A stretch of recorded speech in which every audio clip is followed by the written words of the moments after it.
Bonjour, soyez les bienvenus sur ce Zoom de Focus.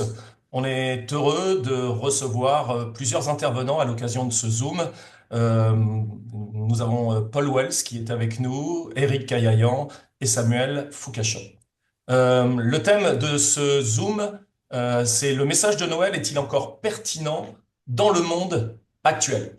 Je vais déjà présenter nos intervenants. Paul Wells fait partie de l'équipe des contributeurs du groupe Focus.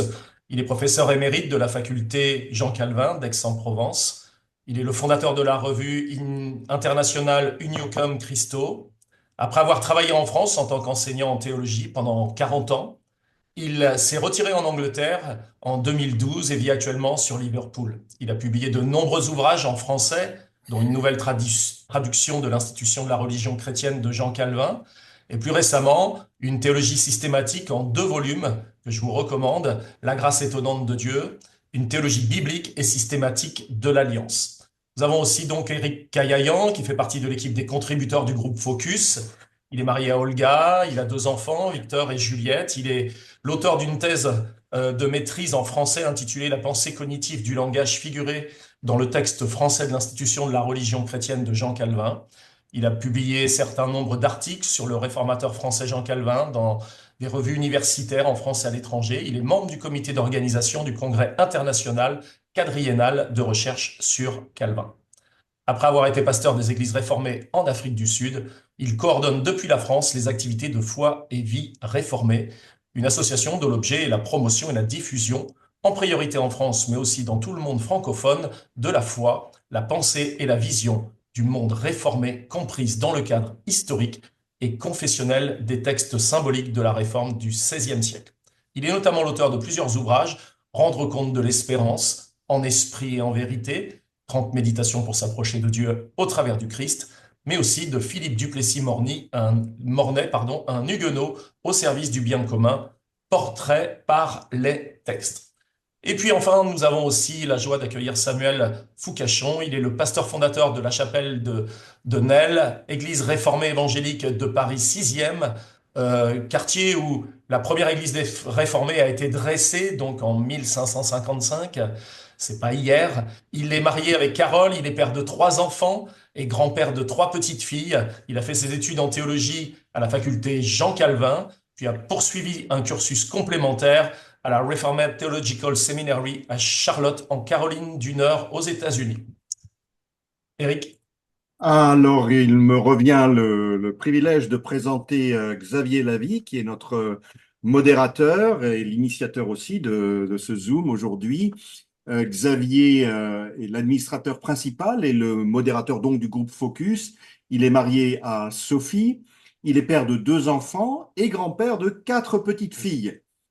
Il est titulaire d'un master de théologie de la faculté Jean Calvin à Aix-en-Provence et il exerce le ministère pastoral depuis 35 ans. Actuellement, il est pasteur de l'église évangélique La Chapelle de Codognan, qui est rattachée à l'Union d'églises Perspective. Merci pour la présentation. Peut-être une brève entrée en matière avant de demander à notre frère, le pasteur Paul Wells, d'intervenir. J'aimerais commencer par citer un des nombreux versets en rapport de Noël. Dans l'évangile de Luc au chapitre 2 et au verset 14, il est écrit: Gloire à Dieu dans les lieux très hauts et paix sur la terre parmi les hommes qu'il agrée. Ce verset, chanté par les anges lors de la naissance de Jésus, porte en réalité un message puissant d'espoir et de paix. Il rappelle que la naissance de Jésus est un événement porteur d'une promesse de paix et de réconciliation. Le message de Noël, avec ses thèmes de paix, d'amour, d'espoir, de naissance, est-il toujours pertinent dans notre monde actuel marqué par toutes sortes de conflits, d'inégalités, d'incertitudes? D'un côté, on pourrait dire que ce message est plus pertinent que jamais en réalité. En effet, face à la violence, à la haine, à la désespérance, le message de Noël nous rappelle la beauté, la force de l'amour, de la compassion et de la solidarité. Il nous invite à nous tourner vers l'autre, mais aussi vers Dieu, à pardonner et à construire un monde meilleur. Mais d'un autre côté, certains pourraient argumenter que ce message est quelque peu dépassé, irréaliste, désuet. C'est vrai, comment une histoire datant de plus de 2000 ans peut objectivement produire des effets positifs dans un monde où les valeurs semblent s'effondrer, où la consommation et l'individualiste nous dominent? Le message de Noël ne paraît-il pas un peu naïf et utopiste à quantité de nos contemporains? Le but en réalité de cette rencontre sur Focus est de tenter d'apporter quelques réponses éclairées à de telles questions. Je tiens à remercier euh, les internautes de Focus qui nous suivent, nos followers. Certains ont pu voter. Quelques questions ont été posées et c'est intéressant de faire de donner les résultats de ce petit vote. La question de Noël pour vous, c'est quoi? Premièrement, l'occasion de célébrer la bonne nouvelle de l'Évangile pour 39% de ceux qui nous écoutent. Pour 28%, c'est une fête de famille. C'est l'occasion d'offrir et de recevoir des cadeaux pour 13%. C'est une simple fête commerciale pour 9%. C'est une date clé de la foi chrétienne pour 8%. C'est une fête religieuse un peu dépassée pour 1%. C'est une date qui vous angoisse pour 1%. Et un autre pourcent avec un commentaire partagé, la venue de Dieu sur terre pour inaugurer l'ère du salut. Donc on a totalisé 57 votants, c'est une, une petite, un petit nombre de votants, néanmoins je pense que c'est assez significatif au niveau des pourcentages, ça ressemble quand même pas mal aux réponses qu'on peut avoir dans les échanges qu'on peut avoir avec les uns et les autres dans notre vie d'église et dans les échanges avec les gens qui nous entourent. Voilà, le moment est venu d'écouter Paul Wells en réponse à la question de la pertinence du message de Noël dans le monde actuel. On lui laisse toute la possibilité de nous entretenir sur ce sujet. Merci, merci Paul Wells. Merci beaucoup de votre invitation. Je ne vais pas parler d'un texte classique de Noël traditionnel, mais très brièvement d'un texte de l'apôtre Paul en Galates 4, verset 4, où nous lisons: Lorsque les temps furent accomplis, Dieu a envoyé son Fils, né d'une femme, né sous la loi, afin de racheter ceux qui étaient sous la loi pour que nous recevions l'adoption. Ce texte résume très bien, je pense, le message de Noël. Et j'aurais deux choses à dire par rapport à ce texte. Nous notons ici que Dieu, le Père, le Fils et le Saint-Esprit sont tous impliqués ensemble dans l'acte de Noël. Dieu a envoyé son Fils, hein? C'est-à-dire que Jésus-Christ ne vient pas par hasard. L'arrivée de Jésus dans ce monde est au moment fixe, quand les temps étaient accomplis. Donc, il n'y a pas de hasard. Dieu a prévu cela de toute éternité. Il a envoyé son Fils qui vient de façon obéissante. Et puis, Jésus accomplit un ministère, le ministère de nous racheter de la loi de Dieu qui nous accuse en tant que pécheurs et de faire de nous des fils de Dieu, des enfants de Dieu, de son adoption. Alors, ceci, pour moi, dit la chose capitale, qui est la question fondamentale de tous les êtres humains qui y pensent, d'où vient la vie? Tout simplement, la vie vient de Dieu. Et Jésus-Christ, quand il vient comme le deuxième Adam, le dernier Adam, pour restaurer, pour renouveler la vie. Donc, beaucoup de gens s'interrogent pourquoi nous sommes là dans ce monde, d'où vient la vie. Ici, il y a la réponse simple et directe à cette question. Toute vie vient de Dieu, est un don de Dieu. Et puis, la deuxième question, quelle est notre espérance? Et je fais le lien avec un deuxième texte ici qui parle de l'expérience de Jésus en tant que jeune dans ce monde. Jésus a dû descendre en Israël, en Égypte d'Israël à cause des menaces de Hérode. Et pour sauver, protéger sa vie, Marie et Joseph ont pris leur enfant en Égypte. Et dans l'évangile de Matthieu, chapitre 2, Jésus reste, verset 15, jusqu'à la mort de Hérode, afin que s'accomplisse ce que le Seigneur avait déclaré par le prophète, j'ai appelé mon fils hors d'Égypte. Dans le premier texte de Galates, nous voyons que Dieu envoie son fils pour être le nouvel Adam, hein, pour accomplir la mission de la vie. Ici, nous voyons que Jésus est appelé hors d'Égypte, hors de l'esclavage d'Égypte, pour fonder un nouvel peuple de Dieu. Jésus-Christ est le nouvel Israël. Hein? Et il va fonder un royaume qui dépasse les royaumes du monde, qui est le nouveau peuple de Dieu, enraciné dans le tronc d'Israël, dans l'héritage d'Abraham. Jésus est appelé pour racheter un nouveau peuple spirituel qui sera le peuple du royaume de Dieu, les enfants de Dieu. Et quand nous considérons Jésus en tant que fondateur de la vraie Israël, de l'Israël spirituel, nous voyons que Jésus, en tant que Fils de Dieu, est celui qui fonde un peuple qui dépasse les conflits, les limites de ce monde, un peuple où il y a la réconciliation de l'humanité en Jésus-Christ,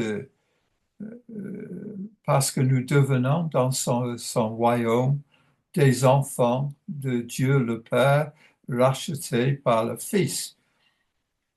Ceci est capital, c'est mon deuxième point. Et très brièvement, comme je l'ai dit, Jésus fonde un royaume qui dépasse les royaumes du monde et qui rend les royaumes du monde insignifiants, parce que en Christ est fondé le royaume de Dieu éternel.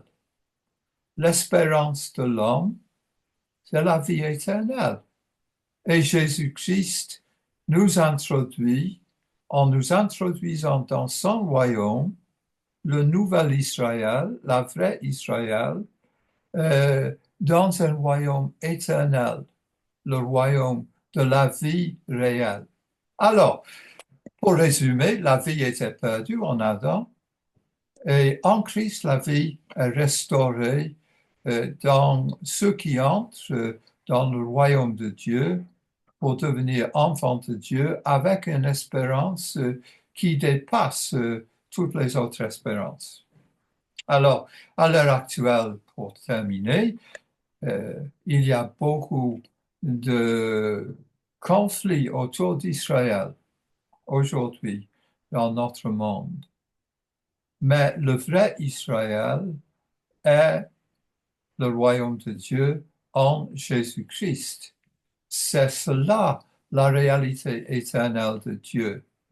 Et Dieu est en train de régir, de réglementer, de conduire les événements de notre monde jusqu'à son royaume, quand Christ reviendra pour sauver son peuple.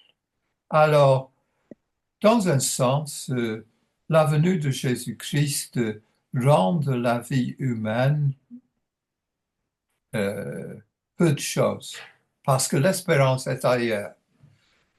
Tous les moussages autour de la politique, autour de ce qui se passe dans ce monde, les guerres de ce monde, tout cela est d'importance secondaire, parce que Dieu établit par sa volonté son règne de paix et de réconciliation.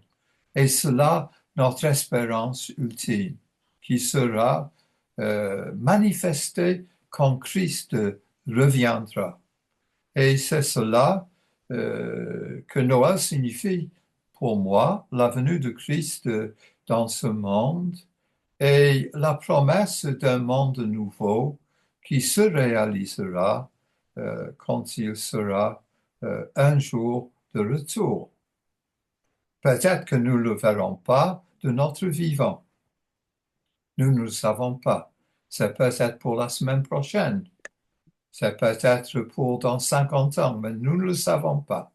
Mais nous savons que Dieu réalise toujours ses projets parce que Dieu est celui qui donne la vie et qui donne la vie nouvelle. Voilà, un résumé, je pense, qui cherche à dire en quelques mots notre espérance à cause de la venue de Christ dans notre monde. Voilà. Merci, Paul, pour ce partage, euh, pour ce recentrage aussi du véritable message de Noël et le pourquoi de l'incarnation. On est effectivement bien loin de ce pourquoi les gens célèbrent Noël aujourd'hui. Mm. Ils sont dans des clichés, dans des standards tellement éloignés du véritable message de Noël, de la venue de Jésus-Christ et du pourquoi de sa venue. Mm. Et c'est sûr qu'avec ce que tu nous as partagé, il y a de quoi célébrer Noël autrement, de quoi réfléchir, méditer autour du véritable message de Noël et de ce que ça annonce à nos contemporains aujourd'hui. On va passer dans un temps de partage, de questions, de discussion entre nous. Je vais être là un petit peu pour animer les questions, pour essayer de distribuer, mais on est sous un mode de discussion fraternelle, vous l'avez compris. Mais peut-être juste Paul ou Eric ou Samuel, j'ai une question que je vous ai pas posée dans les échanges qu'on a pu avoir précédemment. Euh, Noël chez les réformateurs, c'était quoi? Eric,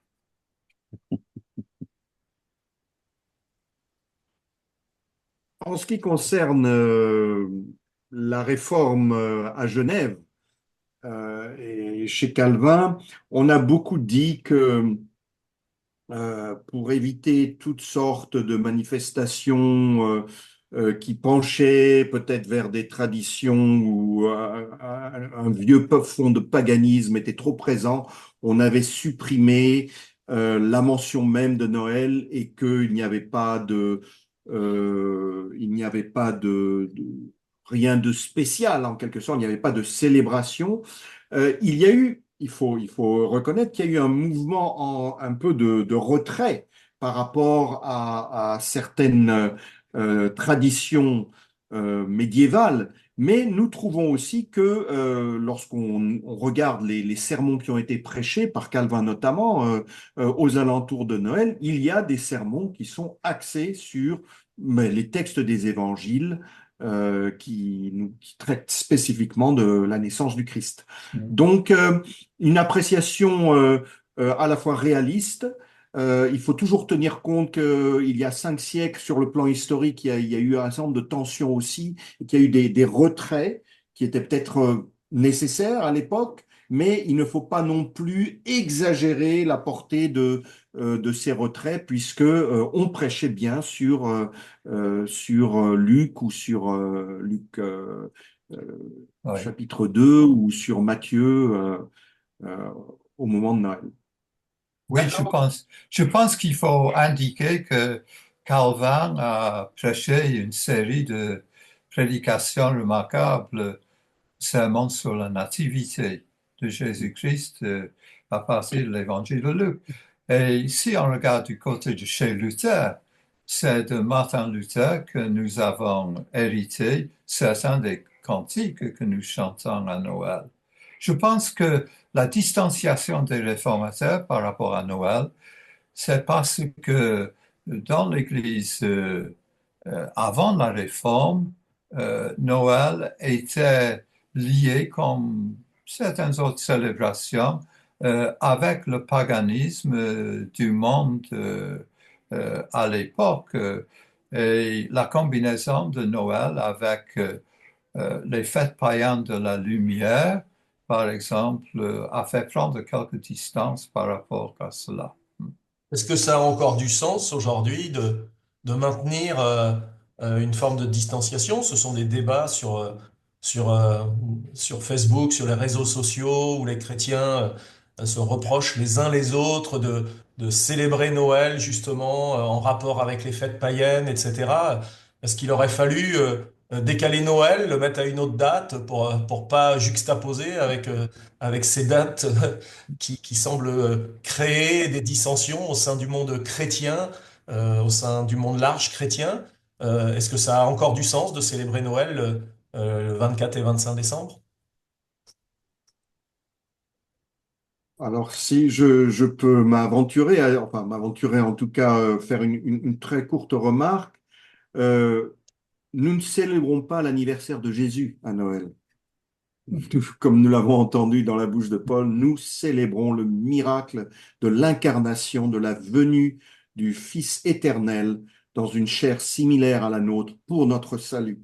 C'est pas, on n'est pas donc, la date en tant que telle, certains y tiennent, d'autres la rejettent sur des calculs chronologiques ou de saisons, d'observations. Mais je trouve que c'est apporter de mauvaises réponses parce qu'on pose de mauvaises questions.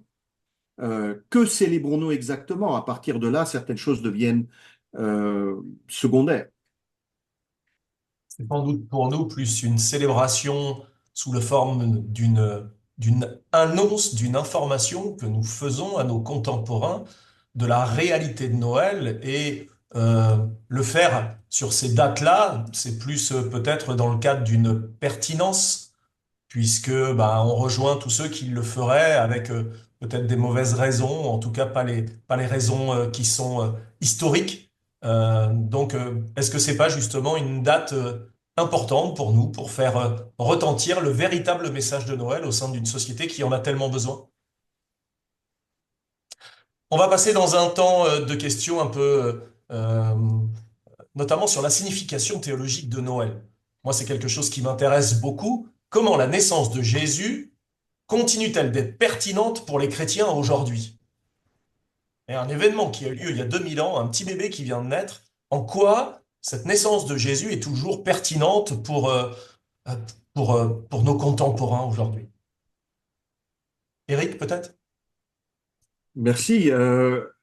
D'abord, je voudrais souligner le fait que il y a un rapport entre la naissance du Christ et la naissance virginale de Jésus, conçu du Saint-Esprit et né de la Vierge Marie, ça nous y tenons fermement, et notre propre naissance, notre propre nouvelle naissance.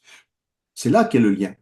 C'est que s'il n'y a pas cette naissance-là, s'il n'y a pas la venue au monde du Fils éternel qui va devenir le médiateur, qui est envoyé comme le médiateur parfait, justement dans une chair humaine, mais conçu du Saint-Esprit, il n'y a aucune possibilité de nouvelle vie ou de nouvelle naissance pour moi. Donc, pour tous les chrétiens, pour tous les hommes évidemment, mais pour tous ceux qui sont appelés à croire, mais pour les chrétiens en particulier qui se posent cette question, il faut toujours établir ce lien entre cette naissance extraordinaire, virginale, euh, parce que, comme nous l'a rappelé Paul, il est le nouvel Adam, celui qui restaure une vie qui avait été perdue, qui était vouée à la mort, et c'est pour nous qu'il le fait. C'est pas pour être si je puis dire, pour épater la galerie. C'est pas, on n'est pas dans le monde du magique, comme on essaie de nous le faire croire souvent. Nous sommes dans, comme tu le dis justement, Xavier, il y a une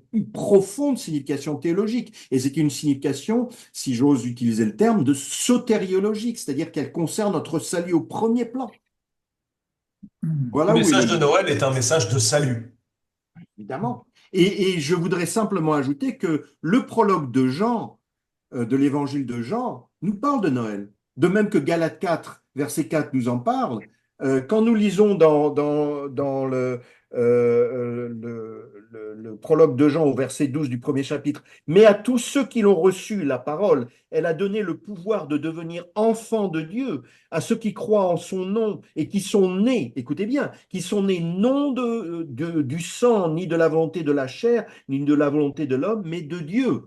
Ah, c'est le rapport extrême, indissociable entre notre nouvelle naissance et celle de la parole qui s'est faite chair, qui est devenue chair, qui est devenue un être humain comme nous. Donc c'est forcément une nouvelle d'espoir et de paix. Le message de Noël doit drainer de l'espoir dans nos cœurs, dans nos vies, nous remplir d'une espérance nouvelle ou d'une espérance renouvelée. Un message de paix, mais dans un monde qui est marqué par les conflits et par tous les défis qui sont à relever.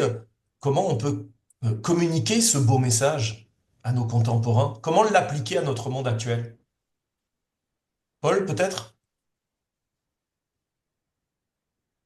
Je pense que la réticence de beaucoup de chrétiens évangéliques aujourd'hui par rapport à Noël comme fête euh, vient du fait que nous vivons une repaganisation de la société aujourd'hui, un peu comparable aux fêtes du Moyen Âge, mais maintenant pas dans un sens chrétien. Et nous témoignons d'un mélange malsain de ce qui est religieux et ce qui est tout à fait païen, qui réduit tout à fait le sens religieux du message de Noël au niveau de toutes les autres mythologies du monde, hein. Et c'est comme ça qu'au supermarché, nous entendons des cantiques romantiques qui ne sont pas chrétiens, sur l'hiver, sur la plus belle saison de l'année, etc., mélangés avec des Noëls d'origine chrétienne.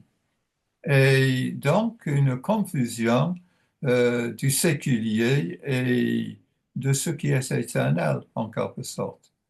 Alors, contraster cela avec l'époque du 19e siècle, le christianisme à ce moment-là, à l'époque de Charles Dickens, l'auteur célèbre du Chant de Noël, nous voyons dans ce livre qui euh, a été présenté comme des films plusieurs fois, en plusieurs versions, euh, le message chrétien de la réconciliation, la rédemption, où nous voyons un type affreux et abominable, Scrooge, qui presse tout le monde pour l'argent, qui, face à la réalité ultime, euh, change de comportement, devient généreux, exerce le pardon et reçoit le pardon, et donc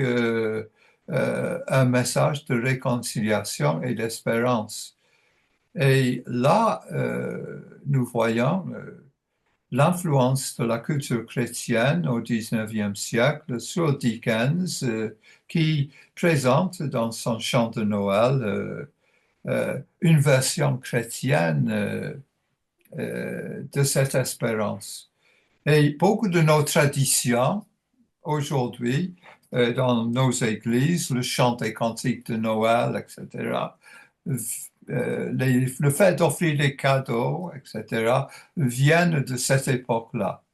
Mais maintenant, cela est mélangé à tout ce courant commercial paganisé de Noël qui fait perdre de vue le message chrétien. Et je pense qu'il faut revenir sur le fait que Noël nous donne l'occasion de dire il y a une paix pour ce monde, il y a une réconciliation possible pour ce monde et annoncer la réalité de cette paix avec Dieu et cette réconciliation entre les êtres humains qui vient de Jésus-Christ seul.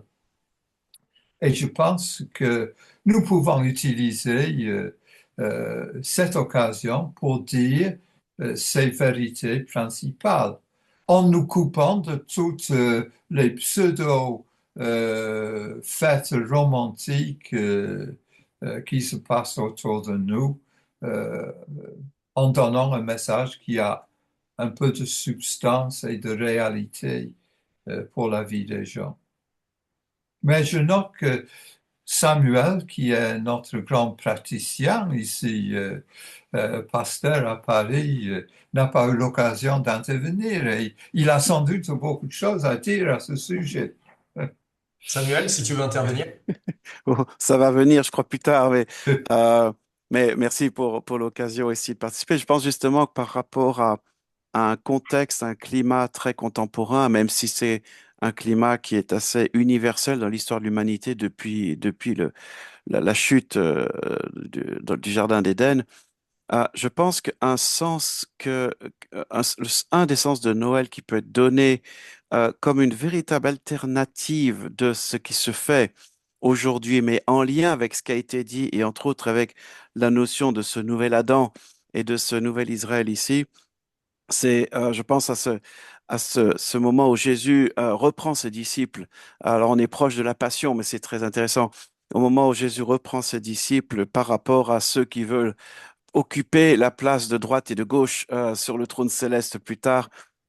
Et Jésus qui les interpelle et dit, vous savez que les chefs des nations les tyrannisent et que les grands abusent de leur pouvoir sur elles. Et on voit cette actualité vraiment présente autour de nous aussi. Et Jésus dit clairement, il n'en sera pas de même parmi nous. Il n'en sera pas de même parmi nous, Église, témoin de l'Évangile, témoin de Christ dans ce monde ici. Mais quiconque veut être grand parmi vous sera votre serviteur, et quiconque veut être le premier parmi vous sera votre esclave. C'est ainsi que le Fils de l'homme est venu. C'est ainsi que le Fils de l'homme est venu, non pour être servi, mais pour servir et donner sa vie en rançon pour beaucoup. Donc, tout à fait lié avec ce qui a été dit précédemment. Je pense que le message de l'Église, le message de l'Évangile, dans des temps comme Noël, montre qu'il y a une vision du monde et une perspective des choses qui est totalement autre. Et au lieu de se bagarrer pour la première place, pour la meilleure place, pour être toujours à dominer l'autre, que ce soit dans les couples, que ce soit dans le travail, dans le monde du travail, sans parler de la politique qui en ce moment fait beaucoup parler d'elle, il y a un vrai message d'alternance de l'Évangile ici, d'une nouvelle humanité qui peut déjà prendre un essor en attendant la promesse à venir. Donc voilà, ça serait ma tout petit rajout par rapport à la question posée. En fait, il faudrait aider les gens à mettre leur espoir sur la bonne chose, plutôt que de la mettre sur les hommes, sur leur système, sur leurs propositions Absolument. politiques, économiques, etc. Mettre vraiment toute notre espérance sur ce que le Christ nous offre dans la possibilité, et non seulement la possibilité, mais la réalité d'un monde nouveau à venir, et qui a déjà commencé justement par l'incarnation et tout ce qui en suit. Le message de Noël, c'est un Oui. message prophétique aussi, hein. C'est quelque Absolument. chose qui a été annoncé et dans l'Ancien Testament, et c'est une réalité prophétique dans laquelle nous vivons actuellement. Mm. Absolument. Oui, je pense que Samuel a dit quelque chose de très important sur Jésus comme serviteur. Mm. Et ici, nous avons quelque chose de tout à fait unique euh, dans la personne de Jésus-Christ, hein. Euh, et je crois que les gens aujourd'hui ne sont pas vraiment dupes de tout ce qu'on veut leur faire avaler à l'heure actuelle, hein. Nous savons que les promesses de bonheur euh, qui sont faites par les grands signes commerciaux hein, euh, ne sont pas des promesses pour nous, mais ce sont des moyens pour eux de prendre nos sous, hein, et donc de nous tromper avec de faux bonheurs. Et nous savons très bien que les élites qui nous gouvernent ne s'intéressent pas, en fin de compte, à nous. Ce qui les intéresse, c'est le pouvoir, hein, et de maintenir le pouvoir à tout prix, même au détriment du bien-être de nos fermiers, hein, et de nos classes ouvrières qui sont en train d'être soumis à des taxes, à des formes d'oppression qui deviennent de plus en plus contraignantes, hein. Alors ici, nous avons quelque chose de différent. Nous avons un Dieu qui s'intéresse à nous jusqu'à donner son Fils pour nous et pour notre salut. Et ça, c'est tellement remarquablement différent de toutes nos expériences dans le monde. Et je pense qu'il faut, en tant que protestant, il faut redevenir protestant. Il faut protester contre tout ce qui se passe dans la société en disant que le but de l'Évangile euh, nous propose une espérance qui est tout à fait autre de tous ces fausses simulacres du monde actuel, hein. Donc, je pense qu'il faut devenir un peu radical, hein, dans ce sens. Oui, je Voilà. pense qu'il y a une forme de radicalité à retrouver, c'est sûr, par rapport à ça. Sinon, on est en train de perdre le contenu aux dépens d'une forme qui est en train de prendre place et avec des idées euh, idéologiques qui ne sont pas les nôtres, sur lesquelles on ne se retrouve pas. Et à la fin, si nous, les chrétiens, on n'est pas capable de défendre ce en quoi l'on croit, qui le fera? Euh, Aujourd'hui, le message de Noël, on l'a compris, c'est on est bien loin des standards de ce monde et de ce que ce monde nous propose, mais comment on peut vraiment transmettre le message de Noël à un public non chrétien? La France aujourd'hui se dit encore chrétienne, mais qu'est-ce qu'il en est de ce christianisme? Comment on peut communiquer au mieux ce message de Noël à des gens qui sont tellement loin de ce en quoi l'on croit? Pour eux, Jésus, c'est un petit enfant dans une crèche, un petit bébé. D'ailleurs, c'est peut-être quelque chose qu'il souhaite, le maintenir un petit bébé qui dise rien, qui pleure quand il a faim. Et un petit bébé, on en fait un peu ce qu'on en veut. Mais ce bébé, il a grandi, il est devenu un homme euh, au milieu des hommes. Et il a fait retentir son message. Et aujourd'hui, c'est pas un bébé à maintenir dans une crèche, c'est un sauveur à recevoir dans nos cœurs. Et ça fait toute la différence. Combien de gens vont avoir un bébé au pied de leur sapin dans une crèche, mais tout cela ont-ils le Sauveur dans leur cœur? Comment on pourrait transmettre ça à nos contemporains, ce message de Noël? Quelqu'un pourrait y répondre? Je serais tenté de morcer un début de réponse qui sera bien sûr complété par les autres collègues là, mais il me semble que très pragmatiquement parlant, dans le concret du vécu de nos églises, à la période de Noël, euh, en fait, on est dans deux extrêmes bien souvent. On a l'extrême de ceux qui ne veulent rien faire parce que ça serait rentrer dans le paganisme, etc. Et puis on a bien souvent dans les églises un autre côté où justement on ne présente que le petit bébé dans la paille et on présente l'incarnation de façon très infantile parce qu'on veut que ce soit la fête pour les enfants, etc. là. Et, euh, euh, et je ne veux pas rentrer dans de la polémique ici sur ce qui se fait dans les églises, là. Mais il me semble on a tout à fait autre chose à offrir. Euh, et quand je parle d'offrir autre chose, moi, je pense à la scène à laquelle ont assisté les bergers. Une scène pleine de gloire, pleine d'honneur, pleine de révérence, devant des anges qui font un concert musical chantant Gloria in excelsis Deo. Et si on pense à la façon dont Dieu s'est révélé dans le cours de l'histoire et à la façon dont il a demandé que son peuple prenne des temps particuliers pour s'arrêter et pour célébrer ce qu'il a fait dans l'histoire, et d'interpeller le peuple quand il ne le faisait pas. Premièrement parce qu'on oublie, mais alors même qu'on s'en souvient, on le détourne si facilement. Il me semble que nos contemporains qui ont perdu le sens des choses. On est dans du commercial, on est dans, dans beaucoup de choses, mais euh, de non seulement donner l'occasion de redonner ce sens par notre discours, mais aussi lorsqu'on rassemble le peuple de Dieu dans un jour comme Noël ou dans une saison comme Noël, et que on le vit comme une célébration qui est pleine de révérence, qui est pleine de beauté, qui, qui mêle, qui donne un sens de l'honneur et de la gloire. Euh, alors certes, on va parler d'un petit enfant qui est né dans un berceau de paille, mais on peut avoir une toute autre figure de l'affaire. Et, et, et pour le vécu, on y reviendra peut-être plus tard, mais pour le vécu qu'on en a ici à Paris, le, mais c'est par dizaines, par douzaines, les retours que j'ai de personnes qui n'ont jamais assisté à une célébration de Noël, ou jamais dans un sens tel, et qui en ressortent, mais avec une saine émotion. Pas juste de créer de l'émotion, mais une saine émotion. Et j'ai entendu plusieurs fois des gens, alors que je ne l'avais pas dit, des gens venir me voir et dire, on avait l'impression d'être dans la présence angélique et d'entendre Gloria in excelsis Deo. Et je pense que nos cœurs peuvent rendre ça, nos cœurs dans le sens choral, dans le sens chant, Euh, et que c'est une façon de montrer que, et sur un point sur lequel il me paraît très important d'insister quand on fait ce genre de choses, c'est on, on se trompe de vouloir le faire exclusivement comme un témoignage pour les autres. Ce que les autres ont besoin de voir, c'est comment nous regardons notre Sauveur et notre Créateur et comment nous lui rendons un culte pour ce qu'il a fait pour nous.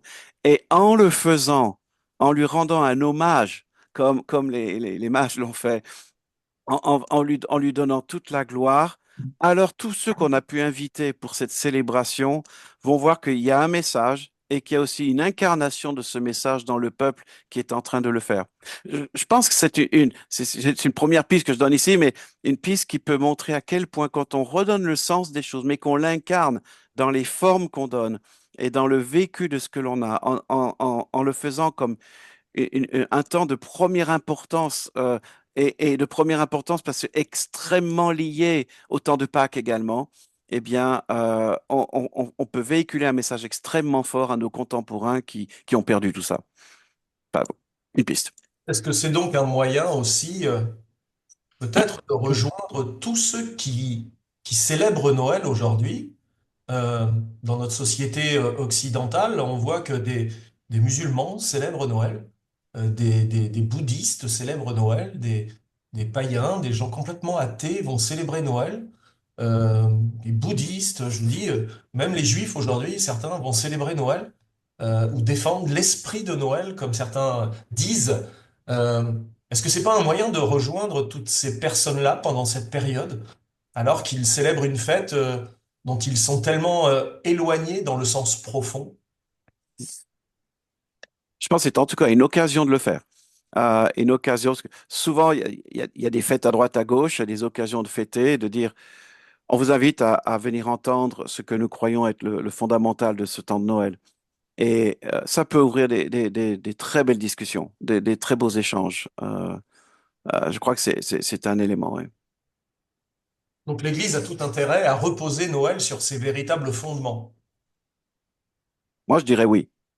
Moi, je dirais vraiment oui. Tout le monde n'est pas d'accord avec moi là-dessus, mais moi, je dirais que oui et qu'on on est gagnant, vraiment dans l'esprit de dire tous ces temps que, que le Dieu de l'Alliance a marqué dans l'histoire, ces temps où on arrête l'activité professionnelle, un temps où on se pose pour une célébration dans le sens noble du terme, un temps suivi après de festivités ayant remis les choses au centre. euh, pour marquer comment Dieu s'est révélé à nous, comment Dieu est entré dans notre histoire et comment Dieu a marqué l'histoire avec un renversement total par rapport à la chute, et dans toute l'histoire de la rédemption, y compris les promesses à venir d'ailleurs.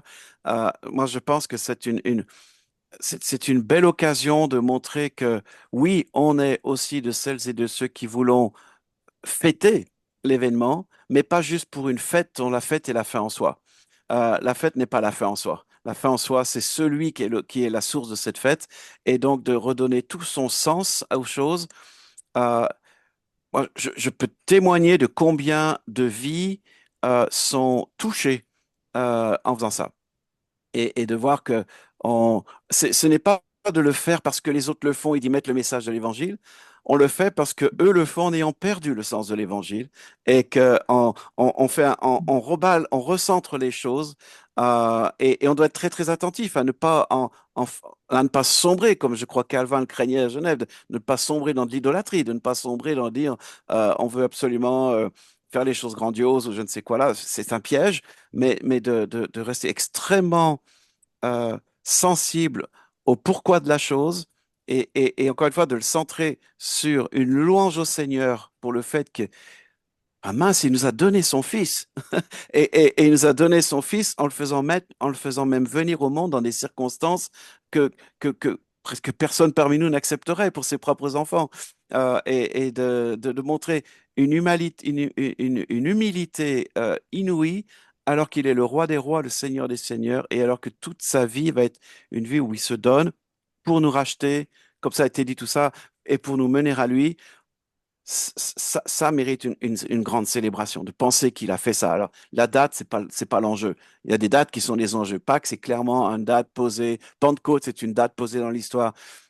Mais de dire ne pas le célébrer parce qu'on n'a pas de date, ne pas le célébrer parce que les païens le font mal, je trouve qu'on a mieux à offrir. On a mieux à offrir au Seigneur et on a mieux à offrir au monde qui nous environne.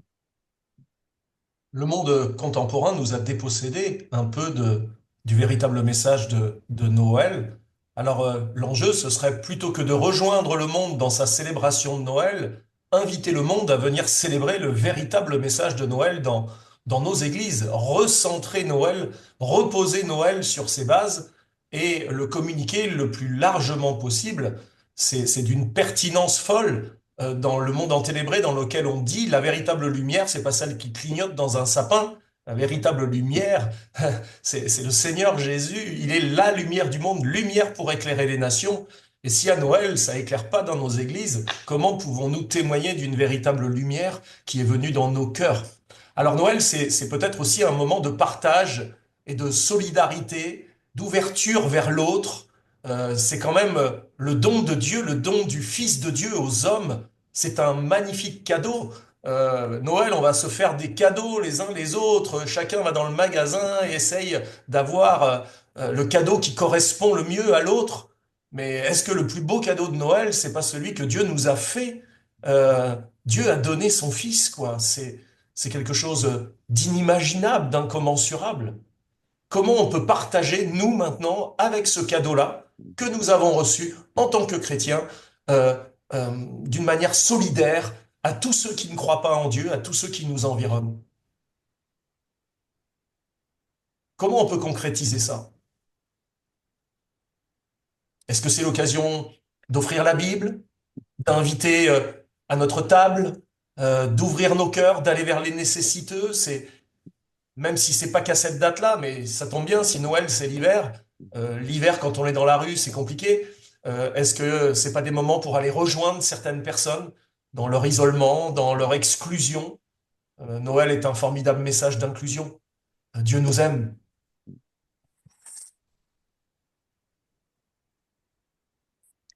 On ne peut pas vendre des voitures électriques à des gens qui n'en veulent pas. Hmm? Et on ne peut pas donner le message chrétien à des gens qui n'en veulent pas. Parce qu'ils sont ils sont aveugles, ils sont dans les ténèbres. Et dans un certain sens, il faut que la pourriture dans notre monde avance encore un peu et que les gens commencent à prendre connaissance qu'il n'y a pas d'espérance en l'homme, hmm? Que l'homme est sous le jugement. Et que ce n'est que quand on sait qu'on est sous le jugement, qu'on a besoin d'un libérateur, qu'on a besoin d'une libération, d'une rédemption, hein. Et je pense que dans l'Église, notre prière la plus fondamentale à cette saison, c'est que par le Saint-Esprit, Dieu commence à ouvrir les yeux des gens autour de nous. Nous ne pouvons pas réveiller les morts, hein. Il n'y a que Jésus qui peut réveiller et donner la vie et la vision à des gens qui sont aveugles. Et je pense que il faut redoubler nos prières pour un réveil, euh, à commencer dans nos églises, dans nos communautés. Et comme Samuel l'a dit, euh, à prendre soin des gens qui sont nécessiteux dans nos communautés, de façon réelle et concrète.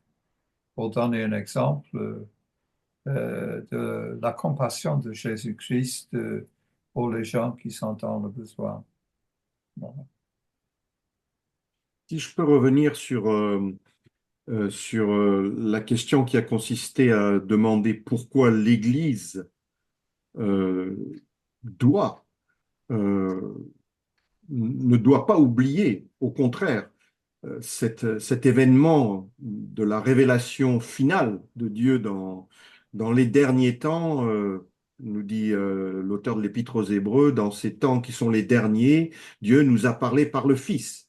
Mais c'est le Fils incarné, celui qui est venu. Je voudrais simplement rappeler que nos confessions de foi universelles disent bien, je crois en son Fils, en Jésus-Christ, le Fils unique, qui a été conçu du Saint-Esprit et qui est né de la Vierge Marie. Donc si nous mettons sous le boisseau cette lumière, si nous voulons la mettre sous le tapis, nous avons renié ce qui fait notre raison d'être en tant qu'Église assemblée dans le monde, qui est de confesser en parole et en acte, mais en parole en particulier. Si nous mettons sous le boisseau la moitié ou un tiers ou un quart de nos confessions, nous n'avons plus de raison d'être. Et là-dessus aussi, je voudrais simplement rappeler, puisqu'on a lu dans Galates et on a lu dans l'Évangile de Jean, mais nous avons encore un texte de la Nativité, d'une certaine manière, ou de Noël, qui nous est donné dans l'Épître aux Philippiens. Et par rapport à ce qui a été dit, il faut peut-être le citer in extenso, quand Paul, au 2e chapitre de son Épître aux Philippiens, nous dit que chacun de vous, au lieu de considérer ses propres intérêts, vous voyez déjà le désintéressement, l'approche de l'autre. Au lieu de considérer ses propres intérêts, considère aussi ceux des autres. Ayez en vous la pensée qui était en Christ Jésus, lui dont la condition était celle de Dieu, il n'a pas estimé comme une proie à arracher d'être égal avec Dieu, mais il s'est dépouillé lui-même en prenant la condition d'esclave, en devenant semblable aux hommes, et la suite du texte qui va nous parler de sa passion. Donc il y a ce dépouillement, cette humilité dont il a été question dans notre conversation à tout moment, mais je voulais justement la mettre en rapport avec ce texte aussi fondamental, qui est un texte qui nous parle de l'incarnation. Juste une question comme ça, dans ce que vous définissez de la liturgie de Noël, dans le cadre des célébrations de Noël, euh, quels sont les éléments importants que vous souhaitez faire apparaître ou vous faites apparaître dans le cadre de la liturgie de Noël? Quels sont les marqueurs importants d'une liturgie de Noël?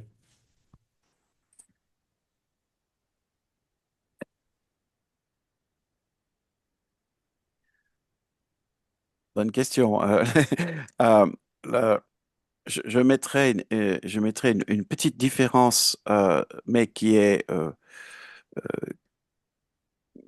la différence que je ferais, c'est le culte de Noël dans lequel il y a la liturgie et une célébration qui peut être en dehors du dimanche matin. Et donc, la réponse, je trouve, a sa pertinence par rapport à un culte de Noël qui serait dans lequel on a la liturgie et dans lequel il y a des textes de liturgie par rapport à la célébration de Noël où, me semble-t-il, c'est un moment où on peut prendre des textes prophétiques, on peut prendre des textes narratifs de la naissance, on peut prendre des textes épistolaires pour montrer le sens que les choses ont donc où on est un peu dans un autre programme.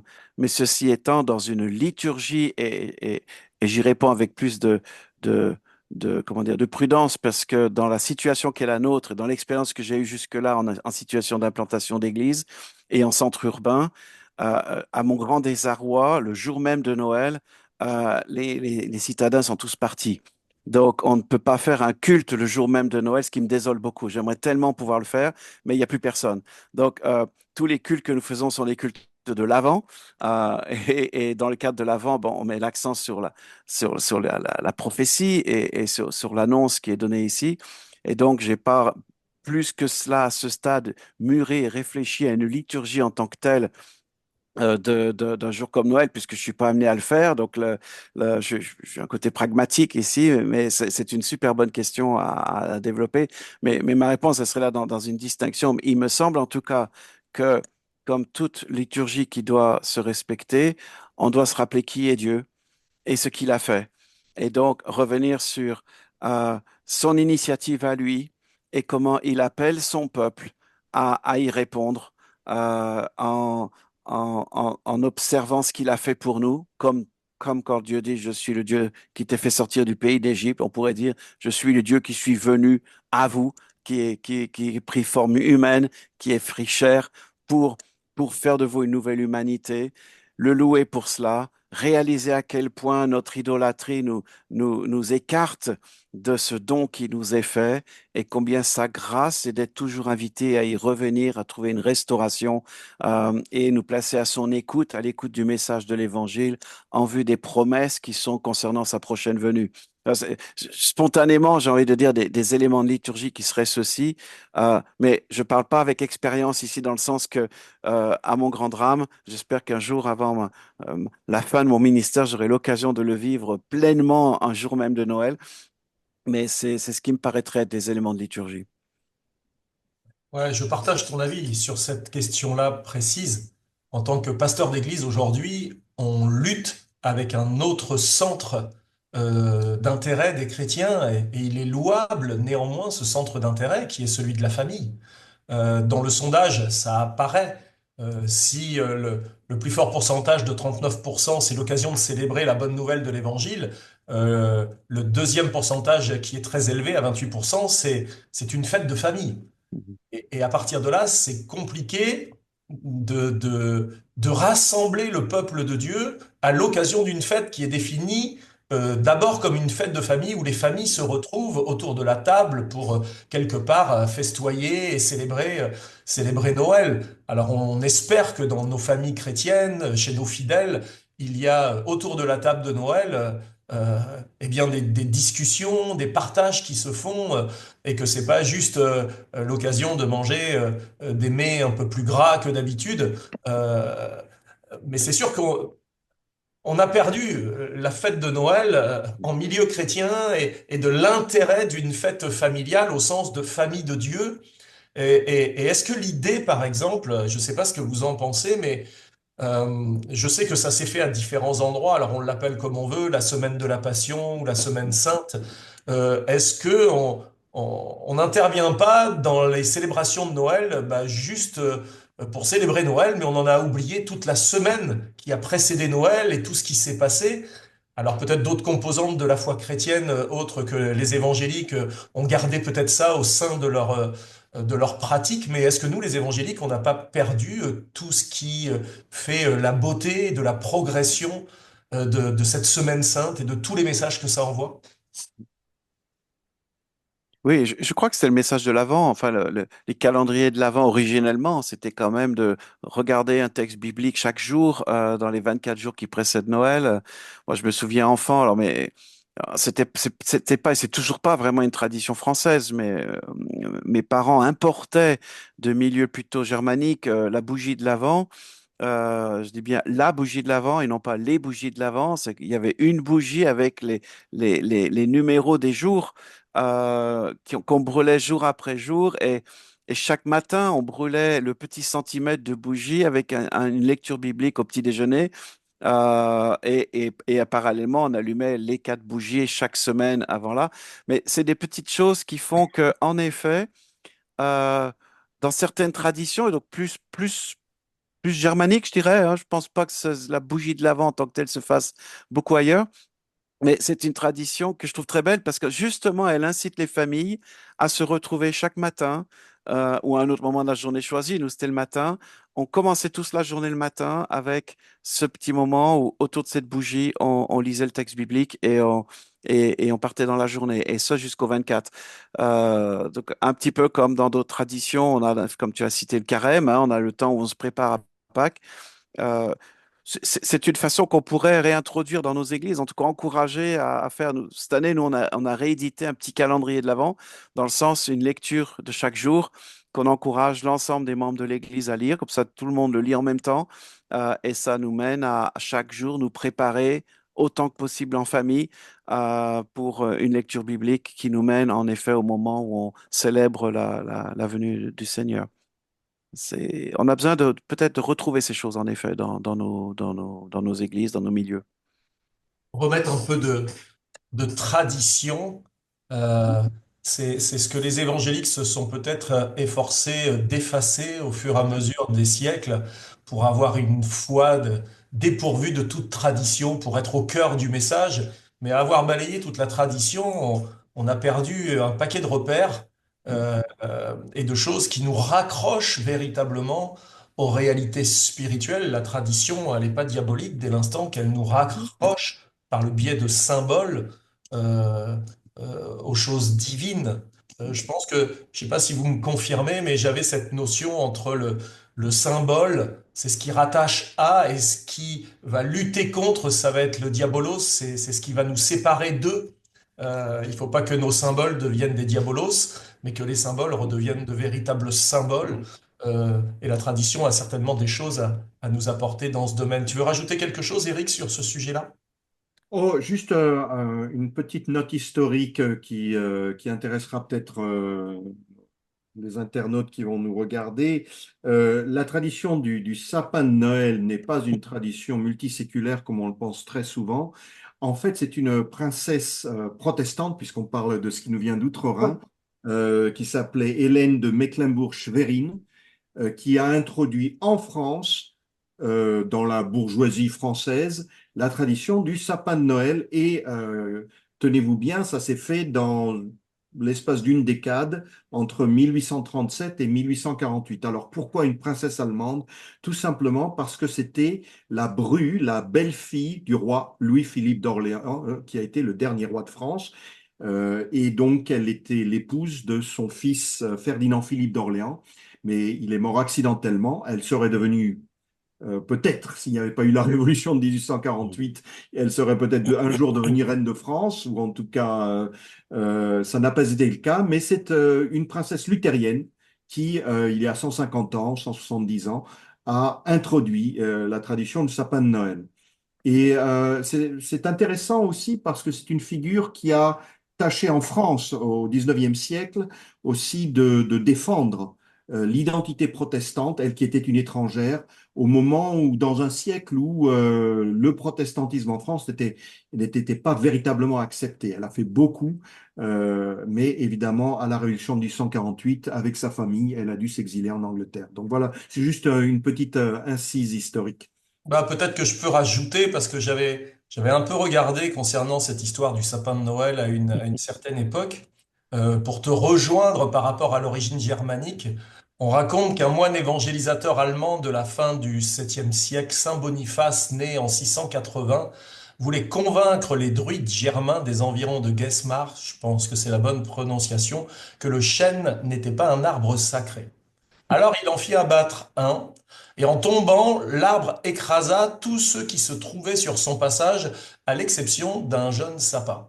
Et à partir de là, la légende fait son œuvre. Elle raconte que Saint Boniface a qualifié ce pur hasard de miracle et déclaré dans sa même prédication, désormais, nous appellerons cet arbre l'arbre de l'enfant Jésus. Depuis, on plante en Allemagne de jeunes sapins pour célébrer la naissance du Christ. Comme quoi, ça s'ancre dans une lutte plutôt contre le paganisme que dans une assimilation au paganisme. C'est plutôt intéressant de faire un peu des recherches sur ces sujets historiques de l'origine de Noël qui sont tellement controversés. On entend des fois un peu tout et n'importe quoi là-dessus. Et on oppose les chrétiens au lieu de les unir autour d'un message d'unité, d'amour et de partage. Euh, Ça peut être l'objet peut-être d'un dernier partage entre nous. On arrive sur la fin et je vous demanderai peut-être juste un petit mot de conclusion à chacun, mais vous comprenez de là où vous en êtes, tous ces chrétiens aujourd'hui qui, sur les réseaux sociaux, même si cette année ça a l'air d'être un peu plus calme que les autres années, mais luttent les uns contre les autres, contre les célébrations de Noël avec cette histoire de fête païenne, etc. Est-ce qu'on n'est pas entré dans un mauvais combat? Oui, alors je dirais, comme dernier mot, ouais, moi je trouve dommage de laisser le paganisme et la société de consommation avoir le dernier mot sur la réalité inouïe de la venue de notre Seigneur, dont le but était de nous chercher là où nous sommes pour nous mener dans sa présence. Donc, moi, je trouve dommage de laisser le dernier mot au paganisme et à la société de consommation, alors qu'on a un fabuleux message à apporter dans un temps comme celui-là. Paul, si tu veux bien. Oui, pour résumer, je pense que pour retrouver Noël, il faut que la communauté croyante s'enracine vraiment dans l'esprit des bergers, des mages qui sont venus adorer le Christ. Et il faut s'éloigner euh, de la grande tendance dans toutes les communautés aujourd'hui d'introduire le paganisme du monde dans l'Église, hein? Et j'ai lu des commentaires sur les médias cette semaine sur le fait que Notre-Dame, pour la cérémonie d'ouverture, est devenue comme une boîte de nuit, hein? Et il faut absolument pas que l'Église se conforme au monde dans ses traditions, mais que l'Église marque sa différence par son enracinement biblique et son dévouement au Seigneur, hein. Et donc, il faut que cette distance se marque nettement, je pense et que nous vivions cette différence. Voilà. Merci, Paul. Éric, peut-être un dernier mot? Oui, merci Xavier. Écoute, par rapport à ceux qui, par exemple, qui insistent sur la célébration de Pâques et le caractère évidemment central de la passion du Christ, sa souffrance, sa crucifixion, sa résurrection, évidemment, il ne faut pas oublier, il faut toujours rappeler que les souffrances du Christ commencent à sa naissance, puisque la persécution, elle commence en Matthieu chapitre 2 avec Hérode. Et la proclamation de son royaume, comme cela a été dit, hein, commence aussi avec la venue des sages, des mages d'Orient, de Perse d'ailleurs, de Babylone, qui viennent rendre hommage au roi des Juifs, alors que le roi Hérode, lui, cherche à éliminer celui qui est le véritable Messie d'Israël. Donc, il ne faut pas, surtout pas, essayer de séparer, de divorcer la révélation ultime que le Seigneur nous donne en son Fils Jésus-Christ en coupant Noël de Pâques. Parce que ça fait partie de la même ligne, un itinéraire qui est tracé. Et les textes que nous avons lus et sur lesquels nous avons médité nous le rappellent de manière très pertinente.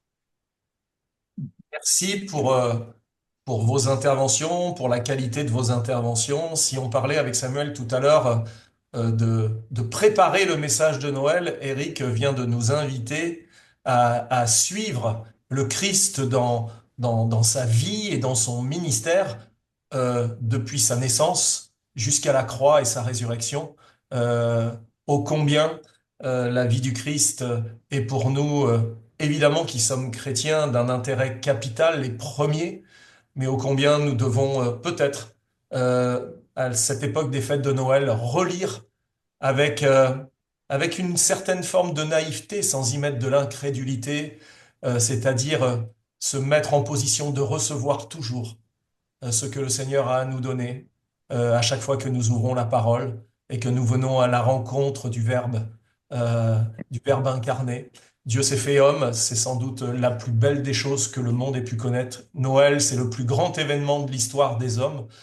Puissions-nous, en tout cas, garder ça fort dans nos cœurs et que l'on puisse en rendre témoignage à chaque fois qu'on nous en demandera l'occasion de le faire. Je vous souhaite à tous de bonnes fêtes de fin d'année et de rester évidemment bien centrés sur le Seigneur et sur son calendrier. Nous savons que les temps filent et on a l'impression que le temps va de plus en plus vite. Beaucoup d'inquiétudes dans notre monde, beaucoup de tristesse et de sujets de tristesse que la fête de Noël puisse remplir des cœurs et des vies, c'est notre désir. Et puissions-nous, en tant que serviteurs de Dieu, eh bien servir le Seigneur à cette occasion, lui qui est venu au milieu de nous pour servir. Paul, tu le disais tout à l'heure, Christ est venu comme serviteur et le message de Noël est peut-être aussi un appel à tous les chrétiens de comprendre qu'ils sont aussi là pour servir. Merci à vous. Je vous souhaite Merci. une bonne continuation. Peut-être à bientôt sur un autre Zoom Focus, sur un autre sujet. Merci pour la qualité de vos interventions, pour votre disponibilité. Et avec Eric, on est vraiment très heureux d'avoir pu partager ces moments avec vous. On salue tous nos internautes lorsque ce Zoom va être diffusé. J'espère qu'il va les édifier et les amener à aller plus loin. Merci à tous. Merci.